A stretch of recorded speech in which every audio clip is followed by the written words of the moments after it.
আচ্ছা, আপনারা এই দৃশ্যটাকে কোন দৃষ্টিকোণ থেকে দেখতেছেন?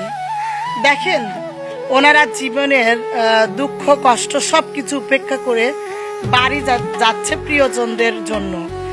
অথচ আমাদের এই শহরে অনেকেরই গাড়ি আছে, কোটি কোটি টাকা আছে, গ্রামের বৃদ্ধ বাবা মাকে দেখতে চায় না এক পলক।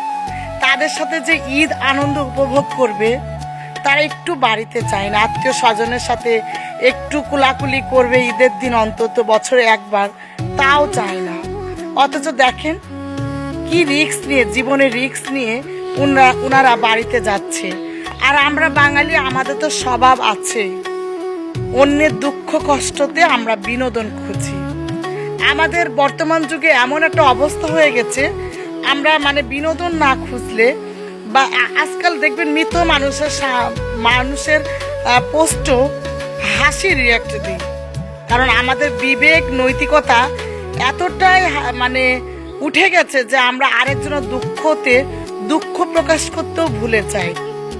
আমরা এই ভিডিওটা যদি ইমোশনাল ভাবেও তুলে ধরতে পারতাম, কারণ একজন মানুষের অনেক হাড় খাটুনি কষ্টের অর্জিত টাকা ঈদের সময় যেভাবে গাড়ি ভাড়ার, এই জন্য ওনারা বিকল্পভাবে এত কষ্ট করে প্রিয়জনের জন্য বাড়িতে যাচ্ছে, আর আমরা সেটাকে বিনোদন হিসাবে উপভোগ করছি, ঘরে বসে হাসি রিয়েক্ট দিচ্ছি।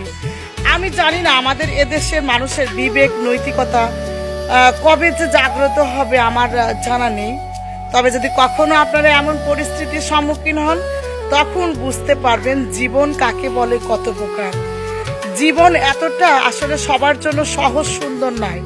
সবাই সুখ নিয়ে পৃথিবীতে আসে না। অনেক দুঃখ কষ্ট আবেগ অনুভূতির ভিতর দিয়েই আমাদের এই জীবন। যারা রাস্তায় চলেছে, যারা প্রত্যেকটা পদে পদে মানুষের অবস্থানে গিয়েছে, তারাই বুঝতে পারবে আসলে এই ভিডিওটার উপলব্ধি। কিন্তু যারা বাবা মায়ের আঁচল ধরে থেকে ঘরে বসে থেকে আসলে এই হাসাহাসি করে, তারা কোনোদিনই এই উপলব্ধিটা করবে না। আসলে জীবন কাকে বলে আমরাই উপলব্ধি করেছি।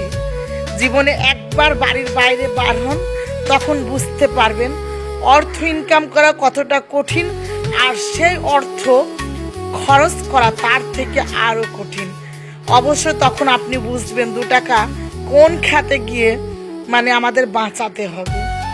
তো সকলে ভালো থাকবেন, সুস্থ থাকবেন, আপনি আপনার মতো জীবনটাকে উপলব্ধি করেন। কারণ জীবন কারোর জন্য, কারো হাসি তামাশার জন্য থেমে থাকে না। জীবন হচ্ছে যুদ্ধ, আর এই পৃথিবীটা হচ্ছে একটা যুদ্ধক্ষেত্র। এভাবে আপনাকে শেষ দিন পর্যন্ত টিকে থাকতে হবে।